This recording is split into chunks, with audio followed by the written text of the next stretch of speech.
Hosana, Hosana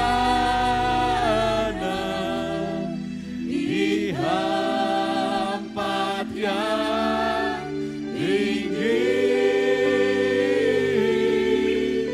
Hosana, Hosana di hati yang suci. Bapak, terima kasih. Kalau kami punya kesempatan selain memuji, menyembah Tuhan, juga mendengarkan firman-Mu. Satu kesaksian hidup, satu pengalaman, dan juga satu kebenaran yang Kau tuliskan dan turunkan buat kami semua. Supaya kami mampu berdiri tegak untuk percaya kepadamu dalam segala keadaan. Memiliki iman yang kokoh bagaikan batu karang Tuhan yang tidak tergoyahkan. Oleh karenanya ajarilah kami. Ajarilah kami, berfirmanlah di tengah-tengah kami. Di dalam nama Tuhan Yesus kami berdoa. Amin. Silakan duduk saudaraku.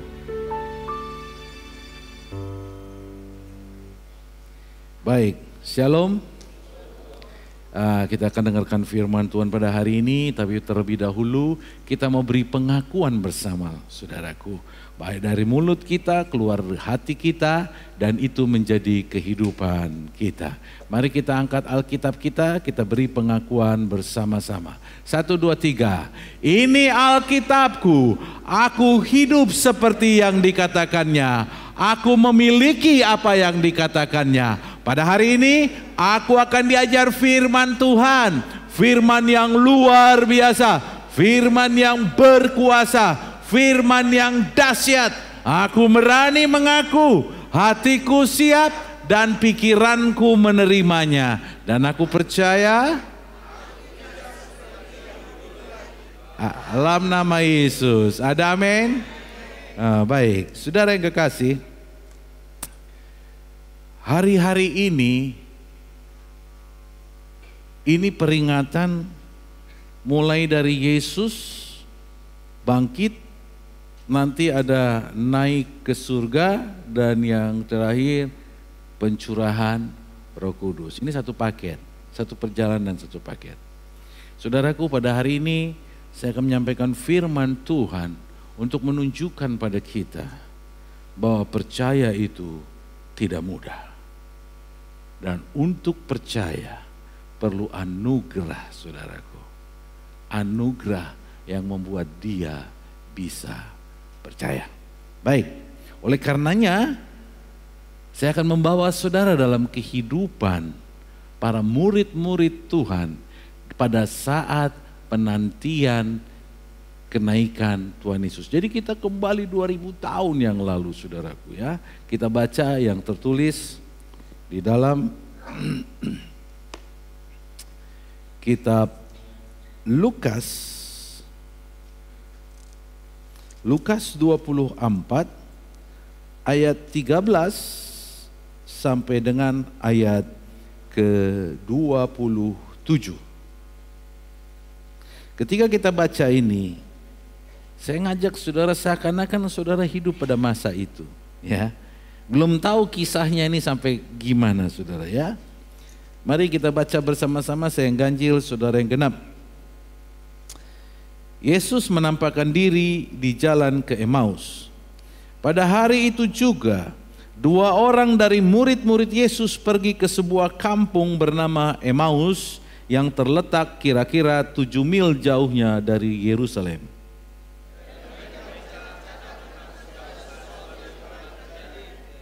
Ketika mereka sedang bercakap-cakap dan bertukar pikiran, datanglah Yesus sendiri mendekati mereka, lalu berjalan bersama-sama dengan mereka.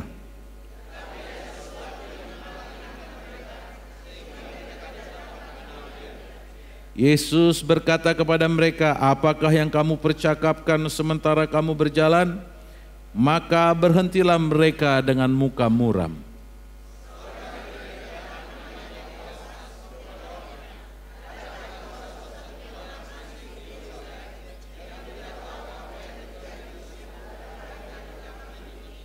Katanya kepada mereka, apakah itu?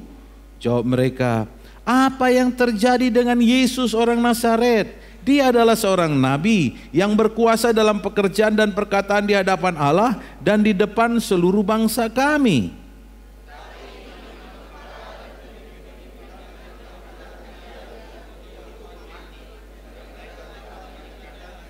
Oh, padahal kami dulu mengharapkan bahwa dialah yang datang untuk membebaskan bangsa Israel. Tetapi sementara itu telah lewat 3 hari sejak semuanya itu terjadi.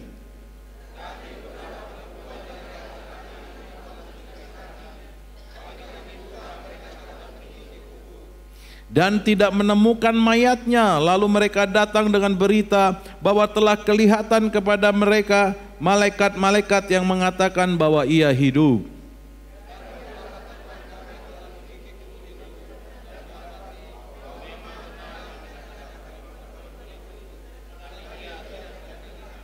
Lalu ia berkata kepada mereka, hai kamu orang bodoh, betapa lambannya hatimu, sehingga kamu tidak percaya segala sesuatu yang telah dikatakan para nabi.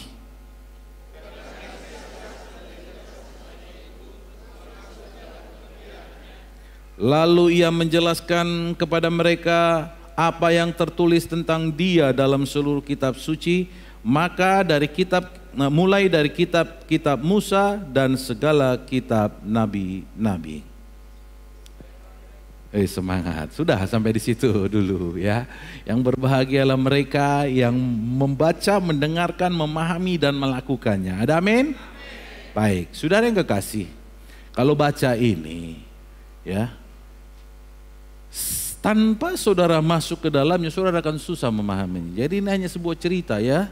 Sebuah cerita, Yesus pernah mati, bangkit, ya, kemudian naik ke surga, dan saudara baca 3 pasal ini, udah cerita habis, ya kan? Lantas apa yang mau dipelajari? Ya nggak tahu, ya mungkin intinya karya Paskah, Passover. Apa Passover itu? Dilewati, saya dilewati oleh maut dan begini, dan that's it. Apakah cuman itu? Ya, oleh karenanya, coba saudara, saya ajak saudara masuk dulu ke dalam sini. Ke dalam mana? Bersama 2 orang ini lagi jalan di sampingnya, ketemu Yesus, ya. Kita eksposisi dulu ayat ini, saudaraku. Kok bisa jadi gini? Ya, kok bisa jadi begini? Coba, saya akan menelusuri dari awal, ya. Kalau yang ayat 1, ayat 13 is oke lah, ya. Terus ayat 15. Ketika mereka sedang bercakap-cakap dan bertukar pikiran, datanglah Yesus sendiri mendekati mereka, lalu berjalan bersama-sama dengan mereka. Jadi 3 kan? 3 berjalan nih. Tetapi kenal nggak 2 orang ini? Hah? Apa Yesus berubah muka? Kenapa nggak kenal? Langsung pakai roh, karena ada selaput yang menutupi. Saudara baca baik-baik. Ya. Ini ada satu pertanda. Apa yang terjadi di sini? Bahwa mereka pun nggak percaya Yesus bangkit. Kalaupun ada cerita, itu hantunya. Nah, zaman itu bukan hanya sekarang, hantu udah populer di zaman itu. Makanya Tuhan Yesus bilang, waktu diajak makan muridnya begini, kau untuk membuktikan bahwa aku tidak hantu, aku makan bersama kamu. Sebab hantu tidak punya apa? Tidak punya daging dan darah, kan gitu. Jadi udah populer hantu. Ya, maka gara-gara hantu kok gak percaya sama Tuhan. Orang itu juga di situ karena hantu. Ini hantu Yesus ini. Ya, kenapa? Karena begini. Kan bisa dilihat mukanya, rambutnya. Kalau zaman gitu muka pasaran ini Tuhan Yesus ini kan. Ya toh? Ya kan banyak yang muka begitu kan, rambut gondrong begini. Coba saudara pergi. Ya, kalau di sini mungkin sudah banyak perubahan. Kalau 2000 tahun yang lalu, maka saya ajak saudara 2000 tahun yang lalu masuk ke sana. Muka kalian sendiri yang beda. Rata-rata mirip. Apalagi udah dibilang, udah punya konsep di sini. Hantu. Ya. Jadi Nggak nyangka, padahal yang waktu mereka ngomong ini nggak hantu. Mereka percaya itu tidak hantu, makanya ngomong begini. Tetapi berita bahwa Yesus bangkit menampakkan diri kepada murid, pada siapa dulu? Maria Magdalena, pada begini. It's okay lah, mungkin hantunya itu. Ya, paham saudara? Kenapa mulai dipertanyakan? Bener begini. Nggak usah terlalu rohani begini kan. Ayat 16 begini. Tetapi ada sesuatu yang menghalangi mata mereka sehingga mereka tidak dapat mengenal Dia.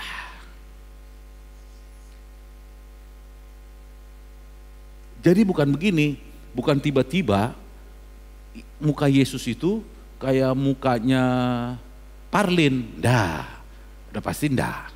Ya, muka Yesus adalah muka Yesus.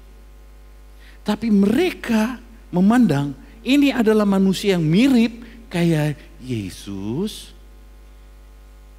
tapi bukan Yesus. Jadi ngomong-ngomong, ya, bicara-bicara. Coba saudara lihat begini.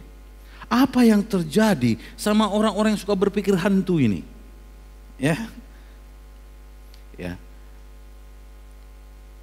Terus ayat 17 katakan, Yesus berdiri kepada mereka. Apa yang kamu percakapkan sementara mereka berhenti dengan muka muram?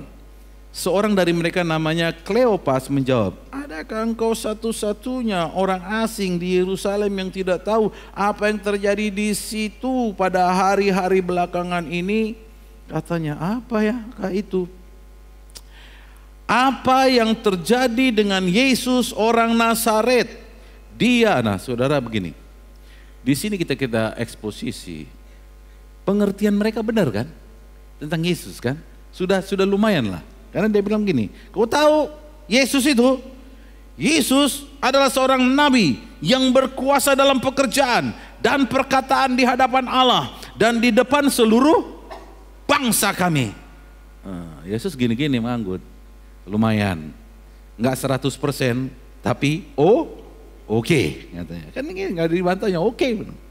Tetapi imam-imam kepala dan pemimpin-pemimpin kami telah menyerahkan dia untuk dihukum mati dan mereka telah menyalibkan dia.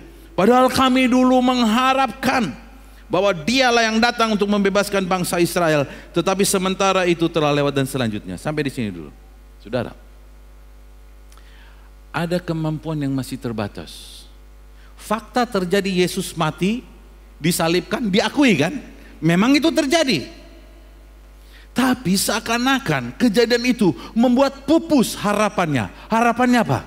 Karena mereka berharap bahwa dialah yang akan membebaskan bangsa Israel dari pikiran mereka, juga dari tentara-tentara Romawi. Ya, padahal perjanjian, pernyataan Tuhan di dalam kitab nabi-nabi membebaskan mereka dari ikatan yang paling kuat, yaitu ikatan dosa yang terus merenggut manusia. Lebih besar dari sekedar membebaskan bangsa Israel. Tapi pikirannya udah gak sanggup, udah mati dia, udah mati. Ya, udah mati. Kan gitu ceritanya, ya, udah mati. Saudara, cerita selanjutnya, walaupun mereka, tapi ada perempuan yang pagi-pagi menemui dia, ada begini, tapi itu bagi mereka hantu. Dan itu nampak dari atas. Ya, sampai pada kisah 27. Karena setelahnya mereka sadar bahwa this is Jesus. Ini Yesus, bukan hantu. Tapi ketika udah sadar, apa yang terjadi? Sudah hilang dia. Ya, sudah hilang. Saudara, apa yang terjadi sebenarnya saudaraku? Seringkali manusia itu dipikiri dengan pola pandangnya. Bahkan Tuhan pun dipersonalisasi, dibuat seperti manusia. Ya. Tuhan tuh kejam. Nanti dia marah. nanti terlalu dimanusiakan. Padahal dia adalah Tuhan. Sehingga penuh kasihnya nggak kedengeran, nggak kelihatan dan sebagainya. Murah hatinya nggak kelihatan. Karena selalu yang dipikirin apa? Manusia sebaik-baik manusia ada udang di balik batu katanya. Jadi seakan-akan seperti begitu. Saudara tahu nggak? 40 hari dari Yesus mati bangkit dan sampai dia naik ke surga. Ini masa paling berat bagi murid-muridnya. Ini masa kegoncangan iman murid-muridnya. Kenapa saudaraku? Kalau saudara baca ya di kitab Yohanes, kitab Matius, semua kitab antara Yesus bangkit sampai kenaikannya, lihat apa yang terjadi. Yesus memberi pelajaran proses dari yang tadinya secara daging dekat untuk nantinya mereka dipakai dengan luar biasa. Ada proses 40 hari yang berat. Yang pertama-tama 3 hari pertama ketika Yesus mati disalibkan. Sebenarnya iman mereka goncang kawan. Iman mereka goncang, sangat goncang. Kita karena baca setelah satu pasal lewat, udah bangkit dia ya, udah lupa kan gitu. Tapi pada masa itu, makanya saya ajak saudara, masuklah 2000 tahun yang lalu, goncang kawan. Dari mana pastor bisa tahu dia goncang? Gini, waktu Maria Magdalena datang ke kubur, ya, didapati sudah tidak ada mayat. Tahu malaikat itu bilang apa? Jangan takut. Jangan takut. Kenapa? Begini, ada 2 arti. Satu, mayatnya hilang, tapi yang kedua begini. Karena kalau sampai ini nggak ada, apa yang pernah dibicarakan, yang diajarkan kepada kami 3,5 tahun, yang pernah dia suarakan bahwa dia akan mati, dia bangkit dan kemudian naik ke surga, pukul baba, itu cerita bohong semua. Jadi mereka takut. Mereka takut kalau itu nggak benar. Kadang iman kita digoncangkan saudaraku. Takut bahwa janji Tuhan tidak benar. Takut bahwa perkataan Tuhan tidak benar. Siapa bilang cuman kamu? Ini mereka takut. Mereka mengalami hal yang sama.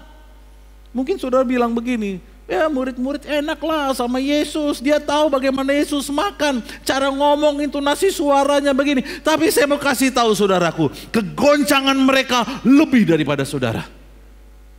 Tapi jangan tunggu sampai, jangan saudara lompatin kejadian itu ya. Dia bangkit dan ikuti dulu dia saudaraku. Waktu dia disalibkan, sebenarnya pupuh sudah harapan orang ini. Habislah. Percuma yang sudah dibilang, percuma. Kenapa mereka begitu stres? Karena gini, mereka sudah hadapi orang Farisi ya toh. Mereka berani berdiri, walaupun di belakang Yesus ngumpet-ngumpet dia, tapi berani melawan orang Farisi enggak? Sama tentara Romawi berani enggak? Berani.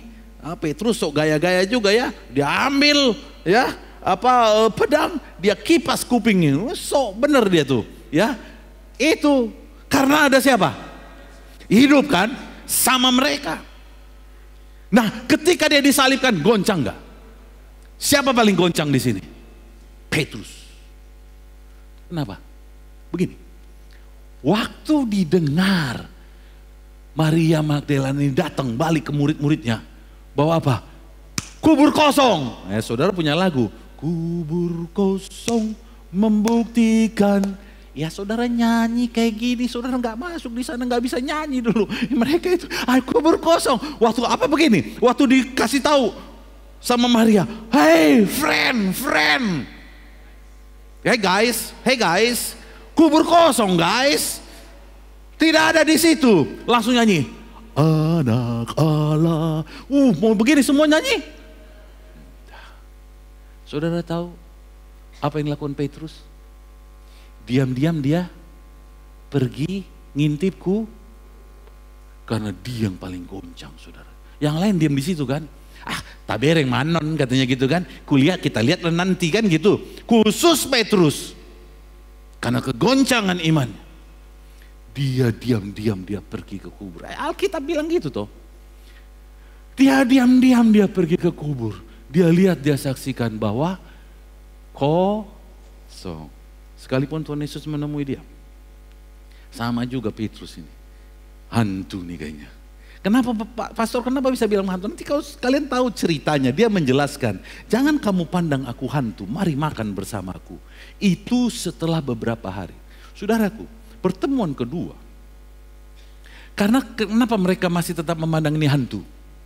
Karena dulu sama Yesus kapan? Saben hari kan? Ya enggak? Tiap hari kan? Ini setelah dia bangkit, bertemu, apakah langsung ngumpul-ngumpul lagi? Tidak. 8 hari kemudian Yesus bertemu dengan muridnya. Udah lain, ya.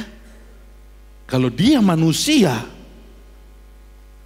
pasti besoknya dia langsung, pas ketemu itu langsung kumpul lagi kan, cerita lagi kayak gini. Waktu aku masuk ke mana? Ke lubang paling dalam, aku membebaskan begini. Mungkin mau dengar cerita gitu kan? Tapi itu kan sudah diceritakan sebelumnya. Dia nggak perlu ceritakan lagi. Ini namanya taste the faith, mengetes kepercayaannya. Saudara, pendekatan Yesus setelah dia bangkit kepada muridnya itu beda. Kenapa? Karena dia tahu ini akan dia tinggalkan. Ini harus latihan percaya. Disinilah 40 hari ini uji kepercayaan. Uji kepercayaan di 40 hari ini. Siapa yang lulus?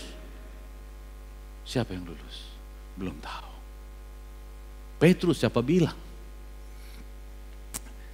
Ketika di Petrus ini sudah pupus harapan, sudah lemas. Ya memang ada cerita, begini dia ketemu begini, mungkin juga itu hantunya juga gitu kan. Buktinya, ya karena begini, Petrus sudah lemas dia. Udahlah, nggak ada harapan lagi. Dibilang kan akan menjadi penjala manusia, akan menjadi apa?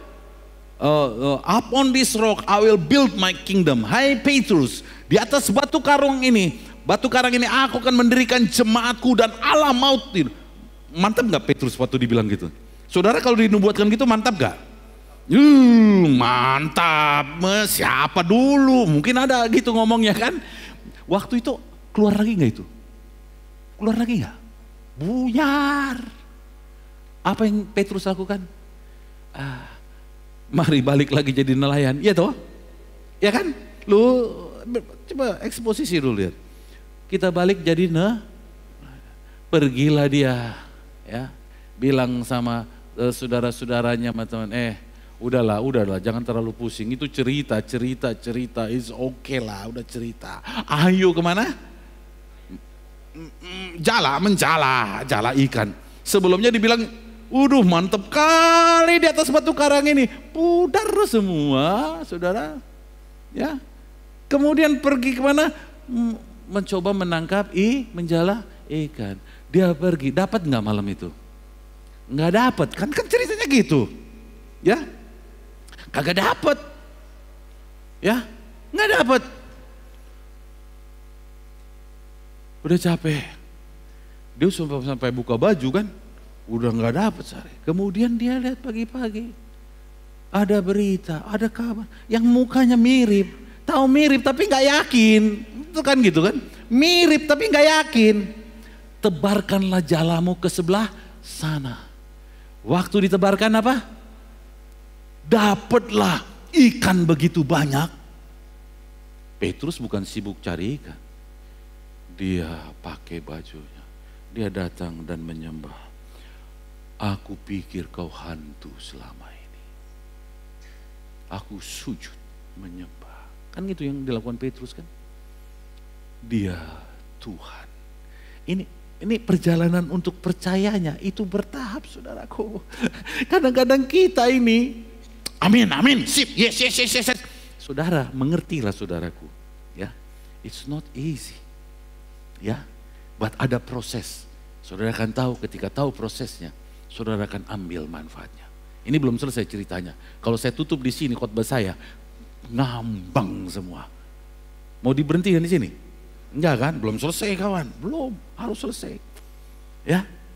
Terus kemudian, ya, di situ makin muncul lagi percayanya. Yang tadinya hantu bener nih.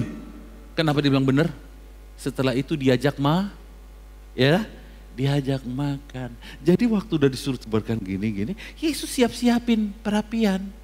Siap untuk bakar-bakar. Kalian memang pandai kali bakar-bakar tapi tidak ngerti kan.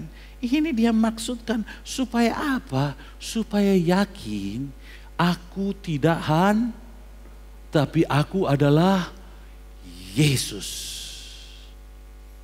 Barulah makan.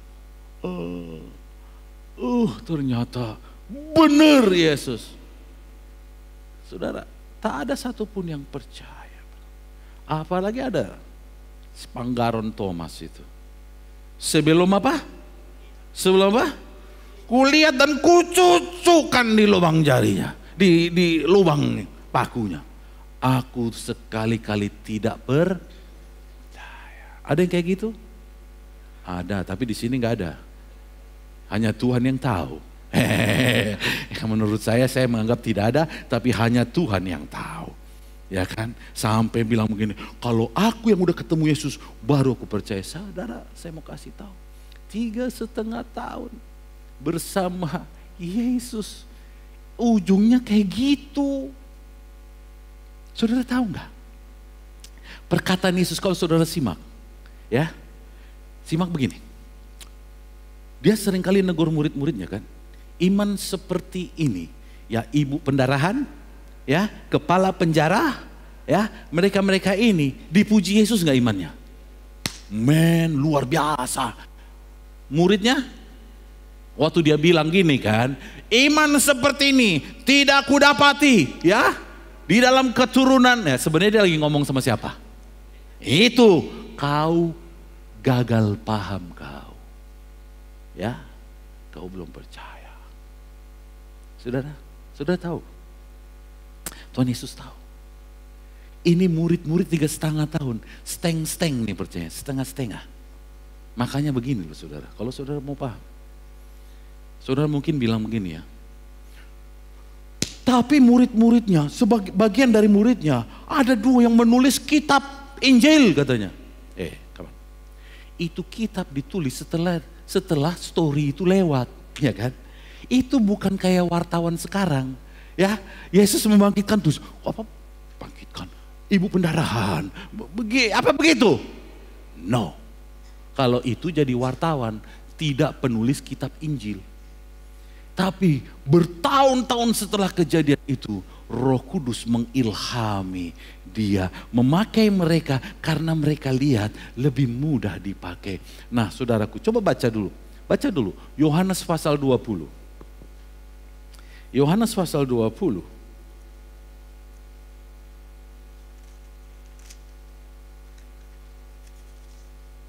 Ayat 30 sampai 31.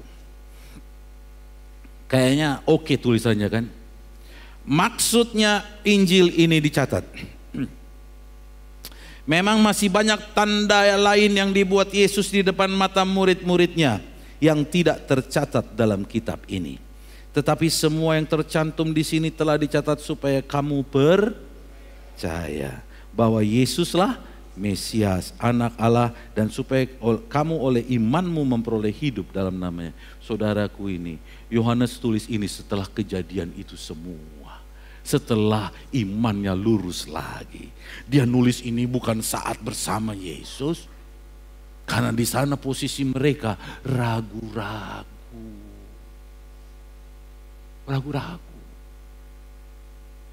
Sampai mereka melihat, saudaraku, 40 hari kalau bisa mereka jujur menulis, tapi ini kan kitab Injil. Roh Kudus mewahyukan, bukan biografi. Ini kitab Injil. Jadi yang kayak gini gak dimasukkan, cuman tersirat, biar belajar. Ya, biar belajar ini. Ternyata percaya itu gak mudah. Kau udah bersama sama Yesus, masih belum kau percaya. Hah? Belum percaya. Padahal di situ dia bilang, anak manusia akan mati dan bangkit. Mesias akan mati. Bahkan dalam kitab sebelumnya, dalam kitab nabi-nabi dijelaskan gitu. Berarti mereka nggak yakin ini Mesias, masih belum. Setengah-setengah lah. Dia ketika ngeliat mujizat, oh iya ini Mesias. Waktu nggak ngelihat kayak gini. Dan ketika penyalipan, bukan mujizat yang terjadi kan, kehancuran. Udahlah, lemas. Aku yakin itu sore, hari Jumat sore, pulang loyo nggak semua ini? Udah loyo semua pulang. Petrus, nasib kau lah Petrus. Mau bos kau nggak jadi kau bos, katanya gitu kan. Ya, mau di atas batu karang mau jadi kau rasul, nggak jadi kau rasul. Udah pulanglah kau nelayan di sana. Pulang kan mereka kan lemas. Ya, sikit-sikit menghibur lah ketikanya ada bangkit, ada hantu, ada sebagainya. Mudah-mudahan masih, bukan juga 100% percaya hantu, masih pingin konfirmasi. Mudah-mudahan benar cerita memang dia begini. Sampai mereka dapati in person, secara masing-masing mereka mendapati. Thomas dicucukkan. Yang lain, yang lainnya makan sama-sama. Udah dia lihat benar, ini bukan hantu. Dari situ pun, saudara, kalau saudara baca, sebelum Yesus naik ke surga, ada perkataan, tetapi sebagian belum percaya.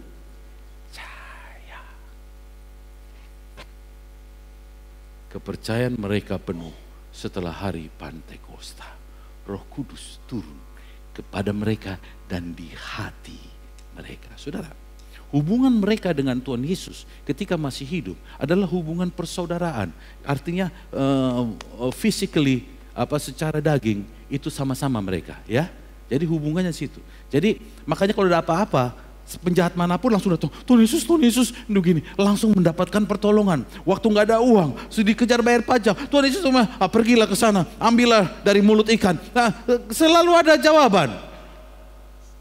Tetapi tidak secara roh. Ya. Makanya ketika Yesus tidak ada, goncang mereka. Itu goncang. Karena begini. Kalau secara roh, dia nggak lama dong untuk meyakini bahwa Yesus adalah memang benar-benar bangkit toh. Karena secara batin sudah connect kan gitu kan. Ini nggak connect ini. Nggak connect. Makanya sebelum Yesus terangkat ke surga, dia hembuskan Roh Kudus. Dan pencurahan Roh Kudus terjadi. Disitulah Tuhan tinggal di dalam batin mereka. Dan mereka memulai hubungan seperti yang kita alami sekarang. Keyakinanmu ada di dalam batin. Mereka keyakinannya setelah itu. Saudara tahu Petrus gagah kan? Yang sudah sempat hampir hancur harapannya. Ya, ini bukan nubuat kawan. Perkataan langsung Tuhan Yesus. Hampir hancur. Tapi saat itu dia berdiri. Dia berdiri saudaraku. Di depan siapapun dia berani. Bahkan yang tadinya mereka penonton mujizat. Iya toh? Yesus melakukan mujizat, mereka nonton. Yang sekarang pelaku. Karena apa? Keyakinan ini sudah lurus. Karena Roh Kudus hadir di dalam hatinya. Amin. Saudara yang kekasih, keadaan kita beda. Kita nggak pernah secara physically sama Tuhan Yesus, ya toh? Nggak pernah kan? Ya nggak pernah lah. Tapi kita sudah dibawa langsung dalam keadaan murid-muridnya mengalami Roh Kudus, di mana Yesus dalam Roh tinggal di dalam hati mereka. Kita sudah di keadaan itu. Saudara, 40 hari kegoncangan iman mereka. Tetapi kita nggak lewati itu. kita masuk sini, tapi kegoncangannya masih ada. Kegoncangannya masih ada. Ya, keraguan-raguannya masih ada. Apa yang terjadi? Saudaraku, mereka kenal Yesus secara fisik. 40 hari seperti ditinggalkan. Iya loh, karena Yesus gak dekat. Gak langsung datangi mereka terus-terusan tiap hari, tidak. Ya, yang dikasih taunya hari pertama setelah kebangkitannya, hari ke-8, terus entah hari ke-berapa, 3 kali saja. Pasti beda gak rasanya? Yang tadinya tiap ini 3 kali saja. Beda. Tapi bukan dengan, ada tugas lain.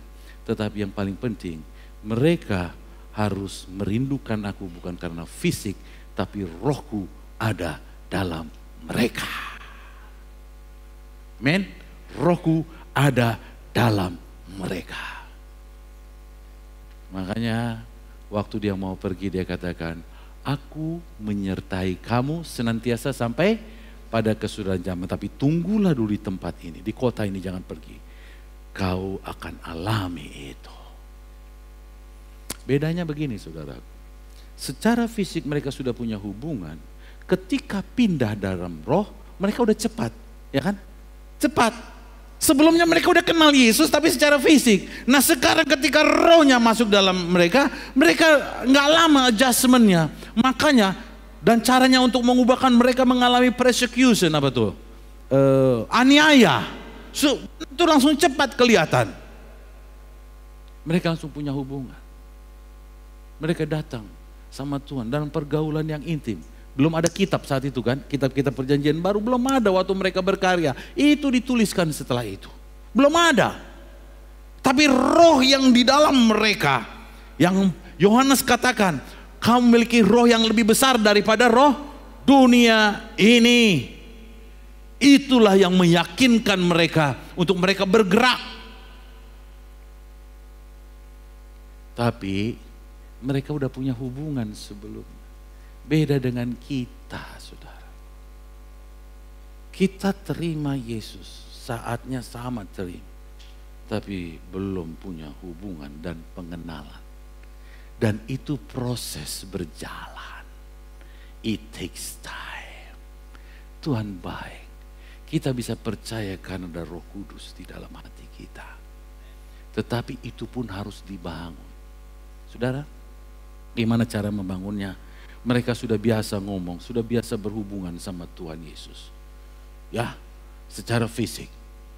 Ketika pindah ke dalam roh, tidak lama. Langsung berkarya. Tetapi kita tidak, saudaraku. Saat kita terima Dia, roh Tuhan ada dalam kita. Kita belum lagi punya hubungan sebelumnya, ya kan? Kita membangun. Nah sayangnya saudaraku, dalam membangun, kita nggak bangun serius. Itu berbicara sama Dia. Memang kita ikut kegiatan mungkin, yes. Kita sibuk dengan kegiatan. Tapi lupa hubungan pribadi untuk bicara. Doa, cara. Lebih banyak begini. Lebih banyak memikirkan sesuatu daripada mendoakan itu. Ya toh? Paham maksud saya? Memikirkan sesuatu menjadi topik lebih banyak dipikirkan daripada didoakan. Iya dah? Ya enggak? Dalam hal apa? Permintaan. Ya. Mau minta motor. Doa. Tuhan aku gak punya motor. Minta motor. Tapi mikirin 10 penyedia kredit. Dianalisa. Ya kan? Loh jangan pura-pura. Ya kan? Cara pinjam sana, cara pinjam itu dapat motor begini-begini. Itu berhari-hari. Doanya cuma sekali. Tuhan aku pengen motor. Ya, lebih banyak waktunya mikirin gimana dapat motor daripada berdoa minta mau. Iya gak? Iya toh? Itu tandanya hubunganmu dengan Dia gak dalam. Senyum-senyum ketawa-ketawa apa? Saya gak yakin tuh saudara gak kayak gitulah. Ya. Tapi ketawa saya jadi bingung gitu kan. Saudara gak kayak gitu. Mestinya. Ya. Artinya mestinya apa gak tahu ya. Mestinya gak kayak gitu. Iya gak? Di sini ada anak muda. Anak muda. Kalau seneng, tidur pun gak bisa mikirin gitu. Tapi ngedoainnya jarang. Kan? Jarang ngedoainnya. Bahwa hari-hari Tuhan benar nyatakanlah kehendak. Enggak. Sekali ya, Tuhan saya suka sama dia, oke lah Tuhan, sudah begini. Selesai, mikirnya lebih banyak. Ya kan? Daripada ngedoainnya begini. Jadi apa doain? Kan aku bilang aku senang. Doain, peliharakan dia Tuhan, jagai dia. Supaya kemanapun, mulai dari sekarang berhikmatlah dia. Supaya milih, jangan sembarangan. Jangan langsung begini, jangan boros-boros hidupnya. Jangan pas udah menikah baru ngomongin boros-boros. Berantem nanti. Iya kan? Waktu dari itu. Sekarang saya mau nanya dulu. Waktu saudara menyukai orang, tahu dia boros, saudara doain gak? Gampangnya itu nanti berantem. Doain. Doain dari sekarang. Lebih banyaklah bersama Tuhan. Jangan bapak-bapak yang ngomong gitu. Anak muda saja. Kan tadi soalnya itu kan. Calon kan, janganlah bapak lagi. Saudara yang kekasih, kita boleh ketawa, tapi murid-muridnya mengalami masa sulit, saudara. Tapi bagi mereka adjustmentnya cepat, pengaturan cepat. Ketika Roh Kudus turun ke atas mereka, cepat sekali, karena mereka sudah punya hubungan sebelumnya. Lah kita, kenapa enggak? Kadang-kadang gini. Ngedoain pun milih. Waktu itu ada kesan di sini. Minum gak air? Pernah gak saudara kayak begitu? Mau lagi di restoran, ku minum gak? Rupanya jadi diare dia. Ya kan? Minum enggak. Ragu-ragu bukan berdoa. Lebih capek dia menanya yang itu. Ini bener bersih gak? Ini begini. Lupa dia nanya. Tuhan nyatakan. Kalau enggak jatuh kok gelasnya kan? Ya. Kalau memang berbahaya kan, di malaikat hempas saja gelasnya, jatuh, berarti nggak layak aku minum, sudahlah, ya kan? It's okay. Atau muncul dari sini, nggak sejahtera aku cari yang lain. Udah ada jawabannya. Ketika kamu berdoa, tapi itu jarang didoain. Kayak gitu aja harus didoain, saudaraku. Dulu murid-muridnya waktu sama Yesus di sebelahnya, apapun diomonginnya nggak, ya kan? Tuhan Yesus ini mungkin diomonginnya. Kenapa kau sekarang sok rohani? Ya, tidak kau bergaul dengan dia. Bergaul dengan dia. Saya kalau ke belakang selalu dilihat apa? Tim PW. Jangan stres milih baju. Gimana caranya? Berdoa. Berdoa saja. Kan gak pernah dikasih tahu hari ini biru, besok merah, gak ada kan? Berdoa aja. Ada sepakat Tuhan, ada yang suka melawan, lembutkanlah hatinya. Ya, itulah tanda-tandanya Tuhan. Rupanya, cocok, haleluya. Semua. Ada yang pusing mau beli mobil. Keren banget gitu, maksudnya milih mobil. Aku mau beli mobil ini, ya kan. Uang 100 juta, tapi banyak kali pilihannya. Pusing kali. Gak usah pusing. Semua punya kelebihan dan Kau tanya sama siapa? Tuhan mana yang cocok? Mobil aja, yang penting duitnya. Betul, bayarnya bukan dengan lidah, dengan duit. Tetapi kepemilihannya pakai otak. Pernah gak sebulan mikirin mau milih? Pernah gak? Sampai sebulan habis, ini besoknya ganti lagi, ini nggak dibeli-beli karena nggak berani keputusan. 1 bulan mikirinya, doanya sebentar saja. Tuhan saya mau beli mobil, masa gitu aja? Kenapa nggak diganti? Ya, mikirinya sudah ada duit selesai. Sekarang aku berdoa, Tuhan mana? Yang mana cocok sama aku? Nanti ditunjukkannya sama kau, ya. Karena muka mobil begitu nggak cocok sama hidungmu, kan gitu kan? Diganti lagi kan? Capek kali, iya kan? Doa aja, amin. Saya mau jemaat Tuhan ini memperbaiki kehidupan doanya, karena para murid itu juga bergumul kawan, ya. Lebih banyaklah engkau berdoa daripada khawatir. Loh, kan ayat-ayat, janganlah kamu khawatir tentang apapun, juga tetapi nyatakanlah segala kehendakmu kepada Allah di dalam doa dan ucapan syukur. Kan udah dikasih tahu. Lebih banyak engkau berdoa daripada engkau khawatir. Lihatlah murid-muridnya begitu mantap ketika masuk dalam pelayanan karena pengalaman dulu yang penuh keraguan, bersama Roh jadi kokoh. Hari ini kalau saudara tahu, saudara dapat panggilan sebagai apapun dengan karunia tertentu. Jangan lebih banyak pusingin karunia sudah dikasih. Tinggal sekarang saya mau bagaimana Tuhan, ya. Kalau begini mengajar berarti mampukan saya teknik mengajar Tuhan, ya. Jangan gimana nanti ngajarnya, susah lah saya gimana mau ngajarnya kalau saya jadi pengajar, padahal saya orangnya gugupan, gimana ini begini. Jangan terlalu capek, tinggal doa, Tuhan saya gugup, ubahkan mulut saya supaya saya jangan gugup. Coba, masih gugup. Tuhan masih gugup Tuhan, masih gugup. Coba lagi Tuhan, tolong saya. Coba lagi. Lihat, tidak lama gugupnya akan pergi.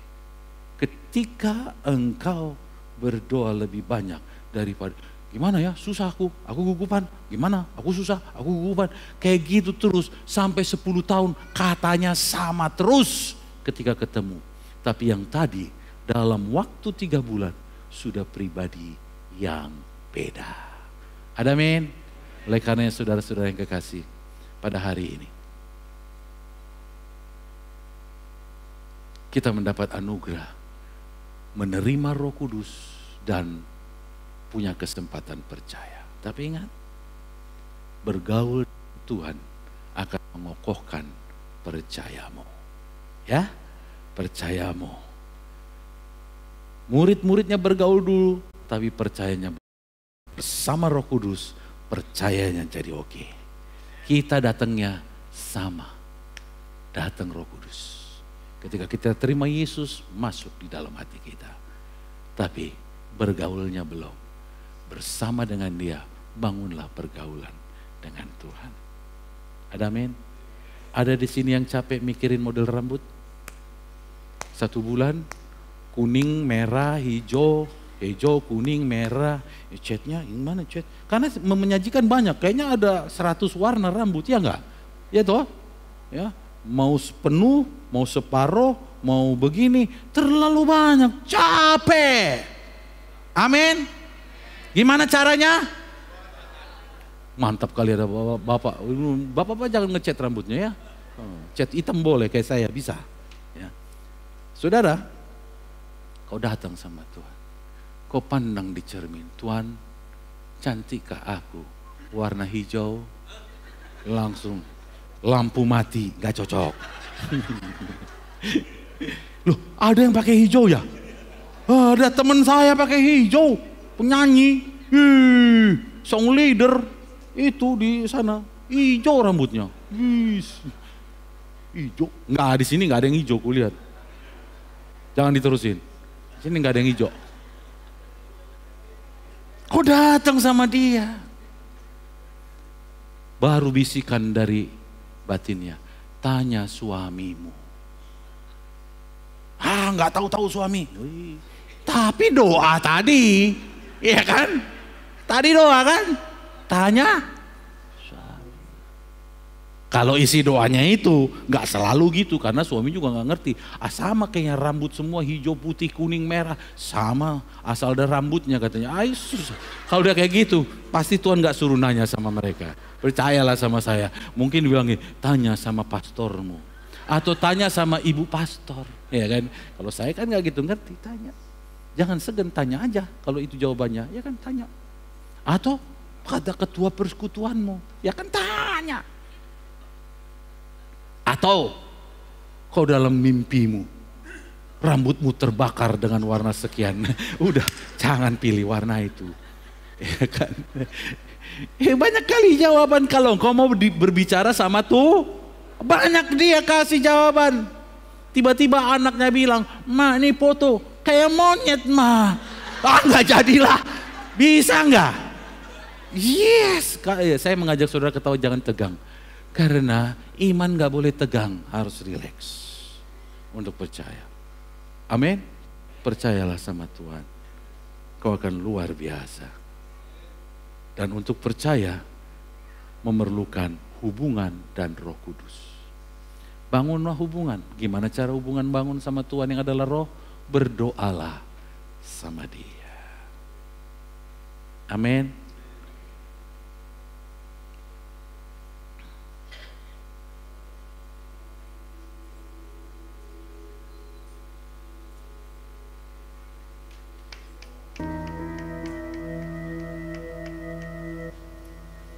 Saudara, saya sudah bawa saudara kehidupan 2000 tahun yang lalu. Tidak mudah untuk percaya, saudara. Kecuali dua hal ini. Dengan Roh Kudus dan hubungan sama Dia. Bangunlah hubungan. Bangun. Kau ngomong, kau doa. Kalian yang membuat doa itu begitu kaku.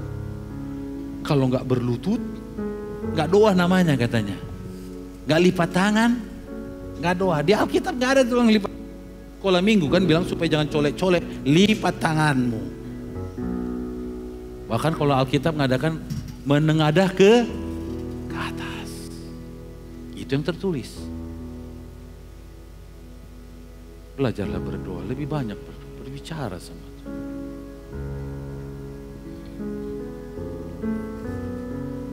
Saya pun kalau lagi bingung milih sepatu.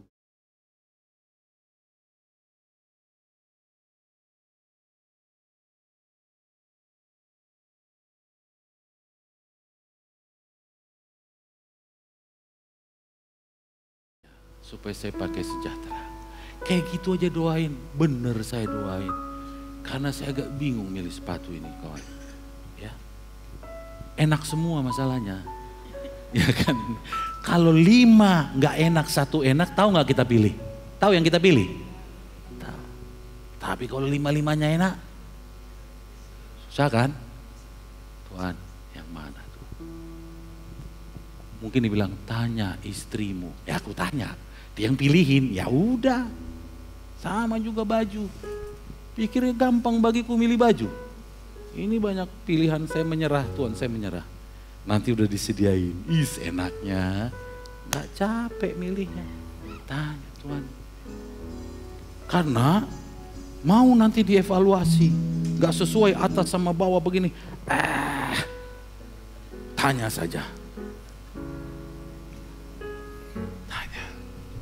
Pak, ya, datang sama Tuhan. Mau milih lagu apa juga, jangan stres milih lagu ya. Gimana caranya? Pintar. Soalnya tinggal 15 menit lagi. Udah salah, jangan doa 15 menit. Mau latihan baru pilih lagu 15 menit, stres kamu. Doalah 2 minggu sebelumnya, kan tahu jadwalnya. Oh, dihidupkan di dalam hati. Juga jangan terlalu capek. YouTube semua, lagu terbaru, stres kamu. Itu apa? Udah datang sama Tuhan. Yang keluar lagu jadul. Ajarilah kami bahasa cinta. Itu lagu jadul nggak itu? Waktu SD segini udah nyanyi gitu saya sekolah Katolik kan. Udah nyanyi itu. Lagu jadul itu. Tapi baru-baru ini ibadah pakai lagu itu, enak juga lagu jadul didengar. Mantap, pakai chord lagi. Saudara, dinamis hubungan sama Tuhan. Mari kita bangun. Tingkatkan apa saja, nyatakanlah dalam segala hal, dalam doa dan permohonan. Dengan rasa syukur, aku masih punya keinginan untuk itu Tuhan.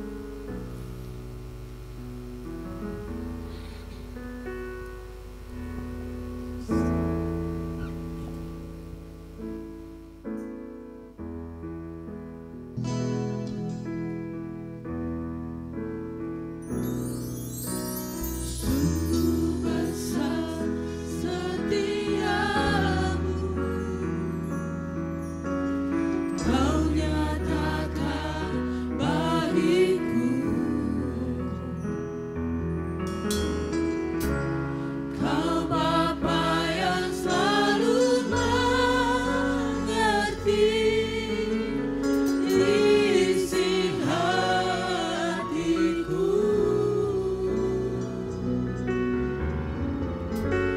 Kemuliaan-Mu Kau janjikan, aku tetap percaya. Ku percaya janji-Mu ajaib, terukir dalam kehidupanku. Ku berserah di dalam kekuatan-Mu. Ku percaya. Saudara yang kekasih, saya sudah mengajak saudara hidup 2000 tahun yang lalu masuk kehidupan para murid-muridnya. Satu ujian iman, masa pengujian iman mereka. Ujian mereka adalah benar nggak ini Yesus Raja yang dimaksud. Kalau itu jangan kamu pertanyakan karena itu sudah terjadi dan sudah dinyatakan dialah Raja itu. Jadi nggak usah kau tanya lagi apa benar Yesus Tuhan atau begini-gini. Itu sudah dibuktikan untuk yang itu. Tetapi yang masa penantianmu sekarang apa yang kau inginkan. Apa yang dijanjikan sama kamu. Itulah penantianmu karena itu belum terjadi. Jangan pertanyakan lagi benar apa Yesus anak Allah yang agung. Itu sudah terbukti. Kau tinggal ambil iman. Sudah, biarlah murid-murid yang stres masa itu. Mereka stres. Jangan untuk itu kau stres. Terima saja. Korban Paskah yang hidup, gak usah kau stres. Itu sudah terjadi. Percaya saja. Tapi janji Tuhan bahwa kamu akan dipakai ini. Kamu akan menjadi ini. Kamu kan. Itu belum terjadi. Engkau datang sama Dia. Engkau datang. Anak-anakmu akan menjadi murid Tuhan dan besarlah kesejahteraan mereka. Itu janji Tuhan. Kalau belum jadi, kau datang sama Dia, bergaul. Tuhan, anakku agak bandel nih sekarang. Mau dilawannya aku Tuhan. Tapi aku berserah kepadamu. Ubahkanlah dia. Saat tidurnya, Engkau belailah dia Tuhan. Bisa gak ngomong begitu? Bisa gak? Itulah yang kau isi. Bukan, matilah aku nanti. Kalau aku mati dia tuh begini. Ngapain kau capek mikirin itu? Hah? Padahal Tuhan sudah janji. Tinggal daripada engkau khawatir, ubah mending permohonan doamu saja. Tuhan, sekalipun tidak kulihat pada masa ini kemungkinan itu. Tapi aku percaya itu terjadi. Itu terjadi, aku percaya. Amin, aku percaya. Sekalipun mataku kurang bisa melihat itu. Tapi aku percaya. Tuhan memandang iman ini menjadi kebenaran. Abraham melihat Ishak. Setelah berkali-kali diingatkan. Ya, inilah keturunanku yang menggenapi janji Tuhan terhadap aku. Sekalipun dia nggak sulit dia melihat pada masa itu. Sudah tua istriku, mana ada. Tapi ingat, tidakkah dia ingin melakukannya bagimu? Halo, tidakkah dia ingin melakukannya bagimu? Ku percaya janji-Mu ajaib, Terukir dalam kehidupanku. ku berserah di dalam kekuatan-Mu. Hanya Kau segalanya bagiku. Ku percaya janji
Sesuatu janji yang terjawab, ada masa penantian.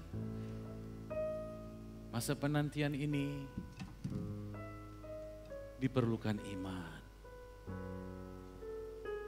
Iman, semuanya. Dan iman itu terbangun karena Roh Kudus dan karena hubungan kita yang dibangun terus dengan Dia. Bangunlah hubungan pada Tuhan. Bersama Tuhan bergaulah lebih akrab. Sampaikan semuanya. Sampaikan. Sekecil apapun yang menjadi gandala dalam pikiranmu. Sampaikan. Karena Dia Allah yang besar. Demikianlah kita akui Dia Allah yang besar, Allah Maha Kuasa, Allah Maha Tahu dan sebagainya. Ketika kita menyampaikan bahkan hal yang tidak mungkin, berarti Dia Allah di atas ketidakmungkinan. Kalau semuanya seringkali kita memandang Dia sebagai manusia saja. Pola pikirnya seperti manusia. Sehingga kita hanya mau berdoa ketika itu mungkin. Amen. Allahmu adalah Allah di atas ketidakmungkinan. He is the Lord. Dia bisa buat yang gak ada, ubahkan yang perlu diubahkan, jadikan yang perlu dijadikan.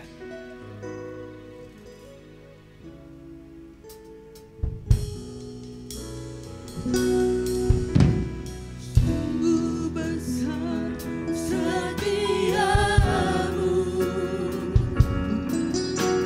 Kau nyatakan bagiku. Kau Bapa yang selalu mengerti isi hatiku. Kalau Dia mengerti, kenapa gak disampaikan? Kemuliaanmu Kau janjikan, aku tetap percaya. Aku percaya janji-Mu ajaib, Teguh tinggal dalam kehidupanku.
Dari sejak tadi, Engkau memperhatikan hati kami dan pikiran kami. Apa janji-janji-Mu yang sudah Engkau tancapkan di dalam hati kami, sudah Engkau ukirkan. Engkau merindukan itu terjadi. Kau menantikan kami menyambutnya dengan iman kami. Pada hari ini Tuhan, inilah hati kami dalam segala keadaannya. Bahwa ternyata murid-murid-Mu pun masuk dalam kegoncangan. Dalam mau melihat karya-Mu. Tuhan Yesus, kami mendapat anugerah bahwa karya-Mu itu sudah dinyatakan. Dan sekarang tinggal janji-janji-Mu, tujuan-Mu dalam hidup kami. Itu yang sedang Kau ukir dalam hidup kami. Seringkali ada gejolak ganjalan. Baik bentuk keraguan, ketakutan, bimbangan. Berkali-kali Engkau katakan bahkan kepada murid-Mu, jangan takut. Biarlah itu Kau menangkan pada kami Tuhan. Bahwa Engkau tetap sama dahulu, sekarang, dan sampai selama-lamanya. Sebagaimana Engkau memperlakukan murid-murid-Mu pada masa itu. Demikian juga Engkau menggini kami. Bahwa kami berdiri dengan Engkau diikat oleh iman dan kasih. Terima kasih Tuhan. Terima kasih. Engkau yang akan membawa kami dalam pengalaman iman yang sesungguhnya. Bahwa setiap murid-Mu di dunia ini mengalami hal yang sama. Ya ini masa testing, masa ujian, masa pencobaan. Yang semuanya itu tujuan untuk menunjukkan kemurnian hati kami. Yang lebih berharga dari emas dan perak. Karena Engkau bisa buat apa saja, bahkan lebih dari emas dan perak. Supaya tujuan-Mu nyata bagi kami. Terima kasih Tuhan, terima kasih. Ku percaya Janji-Mu ajaib.